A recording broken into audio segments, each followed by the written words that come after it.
Aging in reverse. 7 hidden signs you're defying. 1. Rising from the chair, a quiet superpower.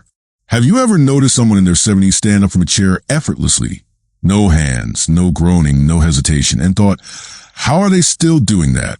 If that sounds like you, then you're not just aging well, you're aging in reverse. See, most people past 70 start relying on their arms just a bit. Maybe a push on the armrest, a lean against the table. It's subtle at first, almost invisible. But that small gesture is often the body's quiet cry.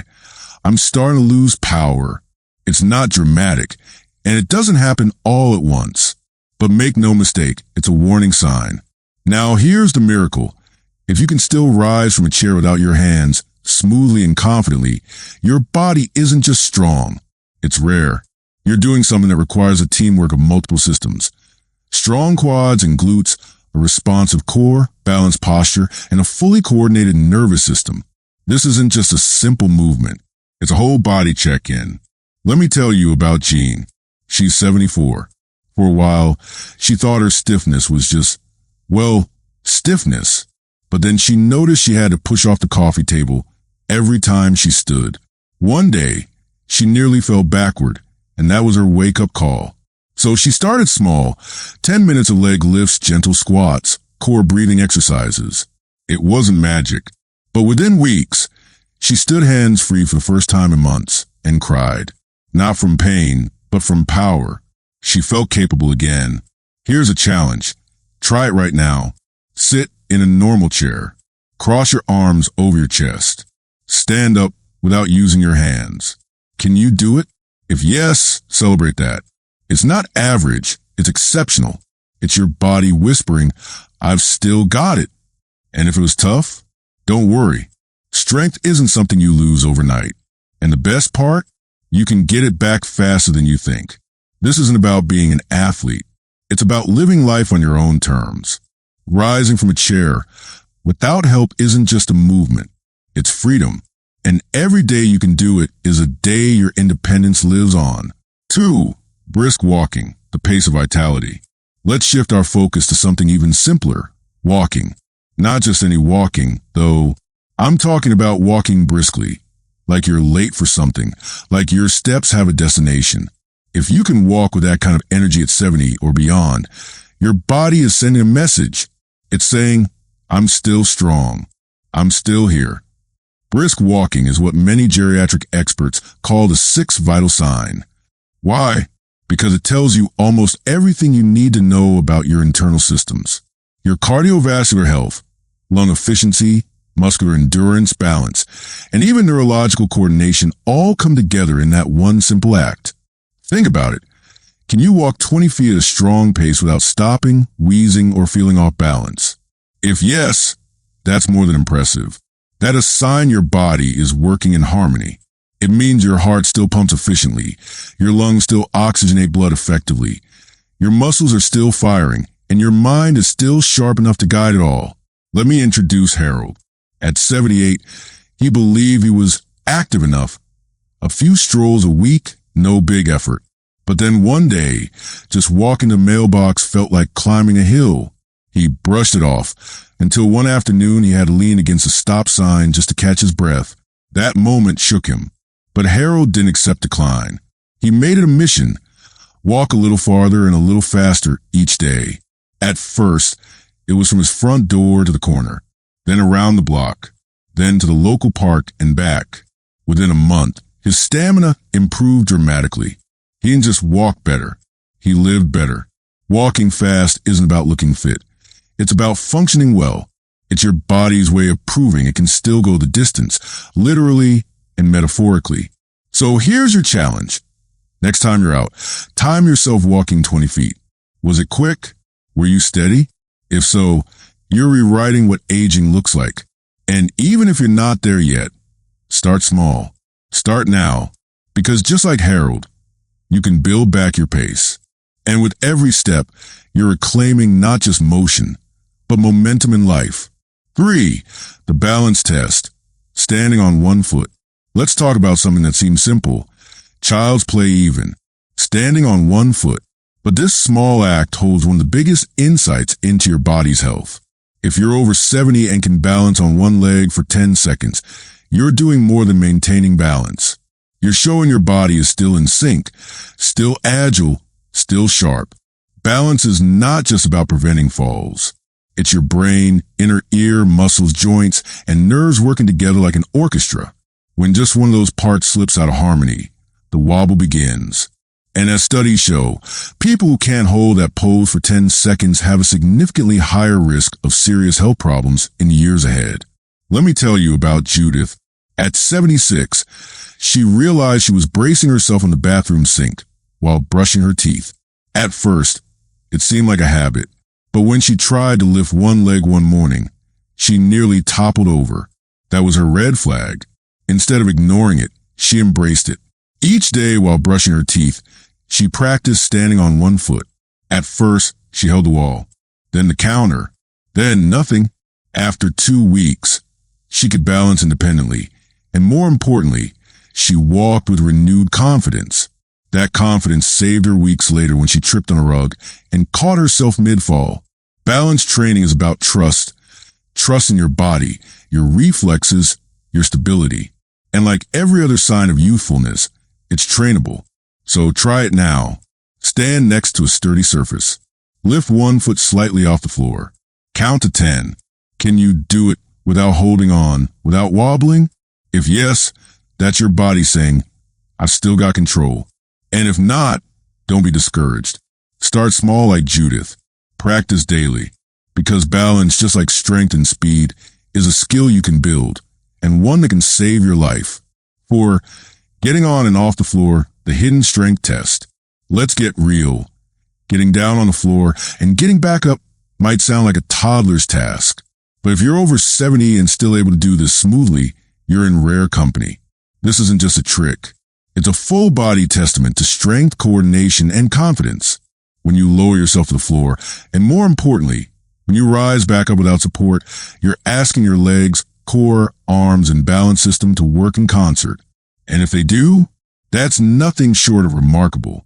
Doctors and physical therapists even use this movement, the floor rise test, as a gold standard to assess future mobility and independence. Frank, age 79, knows this well. He adored his great-granddaughter, but when she invited him to play with blocks on the living room carpet, he hesitated.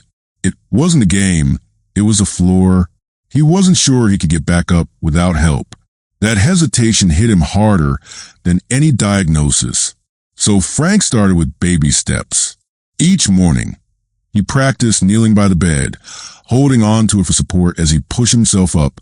He added simple exercises, wall push-ups, seated squats, and core strengthening.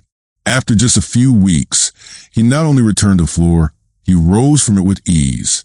And the first time he did it during playtime, his great-granddaughter cheered like he'd won an Olympic medal. Getting up from the floor is about more than strength. It's about confidence. It's about knowing you can fall and rise. So here's a powerful self-check. Sit cross-legged on the floor. Now try standing up without grabbing furniture or using your hands. If you can, your body is working at an elite level for your age. If not, don't give up. Start small, train smart, and reclaim that ability. Because the day you can rise from the floor without fear is the day you reclaim your freedom. 5. Carrying a grocery bag, the grip of independence. It might sound small, carrying a single grocery bag. But if you're over 70 and can manage that bag without strain, shifting, or stopping, then you're holding on to something most people don't notice until it's gone. Functional independence. Carrying a loaded bag calls on your grip strength, your shoulder and arm stability, your core muscles, and your legs, all working together to keep you moving forward. And believe it or not, grip strength alone is one of the most reliable predictors of longevity. That's not an exaggeration. Studies have shown that your ability to hold and carry weight correlates strongly with your overall vitality. Let's talk about Walter. At 81, he prided himself on making just one trip from the car. Bags in both hands, no help needed. But slowly, those bags felt heavier. His hands ached. He found himself pausing at the steps. One day, he had to stop and sit on the porch halfway up. That shook him. So Walter made a change. He started squeezing a tennis ball each morning to build grip. He added light dumbbell curls and shoulder rolls. 3 weeks in, he was back to one trip. More importantly, he felt like himself again, strong, capable, free. So here's your test. Next time you're back in the store, grab a full bag. Can you carry it comfortably, climb stairs, and open a door without needing pause? If so, that's not ordinary. That's exceptional. And if not, remember, it's something you can build back. Your grip is more than just a measure of strength. It's your handshake to the world, your confidence in daily life, your quiet reminder, I've still got this. 6. Climbing stairs, a test of total system strength. There's one test that's as honest as it gets. Stairs. They don't care how old you are. They don't wait. They just ask, can you still rise step by step without pause? If you can climb a full flight of stairs without stopping, gasping for air, or clutching the railing, you're not just defying age, you're outperforming it. Stair climbing is one of the most comprehensive physical tasks your body can face. It demands your legs to generate power, your core to keep you stable, your lungs to supply fresh oxygen quickly, and your heart to pump efficiently to support the effort. In essence, every vital system has to perform under pressure and do it in sync. Irene, 77, had always been cautious since a minor fall on the stairs left her shaken. She avoided climbing unless she absolutely had to. But one evening, after dinner at her daughter's house, the only bathroom available was upstairs. That walk, just 12 steps, left her breathless, heart pounding, and deeply humbled. That night changed everything. Irene began reclaiming her stair strength. She started with step-ups on a single stair, added deep breathing routines, and increased her endurance with gentle indoor cardio. Within a month, she not only climbed the full staircase again, she did it with a smile. Her confidence soared, and so did her cardiovascular fitness. So try it. Stand at the bottom of a staircase. Can you walk up 10 to 12 steps at a steady pace without needing to stop or grab the railing? If yes, that's a clear sign that your entire system, from muscles to heart to lungs, is functioning at a high level. If not, remember, it's not a limitation, it's an invitation. Start small, build gradually. Each step is a win. Stairs are your body's built-in benchmark. They show you exactly where you stand, and more importantly, how high you can rise. Keep climbing, because strength, like confidence, is built one step at a time. 7. Sleep and memory, the invisible powers of youth. Let's take a quiet turn away from steps and squats towards something invisible but just as powerful, your sleep and your memory. You might not see them working, but when they're strong, they're your body's most underappreciated superpowers. Start with sleep. If you're waking up feeling refreshed, clear-headed, and ready to take on the day, then you're not just well-rested. You're experiencing cellular restoration. During deep sleep, your brain clears toxic proteins, your muscles repair themselves, your hormones rebalance, and your immune system powers up. This isn't rest. It's biological magic. Now let's talk memory. Can you recall what you had for dinner last night? What your friend said yesterday on the phone? What you were doing this exact time last week? If you can, your brain is still sharp, your neural pathways are intact, and your cognitive vitality is alive. Howard, 83, is a perfect example. He remembers birthdays without reminders. He recalls street names and cities he hasn't visited in decades. His secret? Curiosity. He reads, he chats, he learns something new every day. And in doing so, he exercises his mind like most people exercise their bodies. Cognitive sharpness isn't just about avoiding dementia. It's about quality of life. It's about staying connected to others, to your environment, to your own identity. And it all starts with sleep. Good sleep leads to better memory. Better memory leads to more confidence. And confidence is the root of independence. So tonight, pay attention to your wind-down routine. Dim the lights early. Shut off screens. Avoid caffeine after 2 p.m. And in the morning, open the curtains, move your body, and feed your brain. Your ability to sleep deeply and remember clearly is more than luck. It's health in action. And if you're doing both quietly and consistently, then you're aging in reverse in the most remarkable way of all. 8. The awakening. Redefining what aging means. If you've made it this far, take a deep breath, because what we've explored isn't just a checklist of movements or milestones. It's a new lens, a way to look at aging not as a slow decline, but as an opportunity for transformation. You're not here to fade. You're here to evolve. Aging has long been treated like a countdown. Less energy, less freedom, less identity. But what if that narrative is outdated? What if aging isn't about losing power, but discovering where your true power lives now? Every test we've discussed, from standing up without hands to remembering last night's dinner, isn't just about physical or mental health. It's about autonomy, dignity, vitality. Each one proves that you're still in motion, still capable, still here. Let's be honest. The world often underestimates older adults.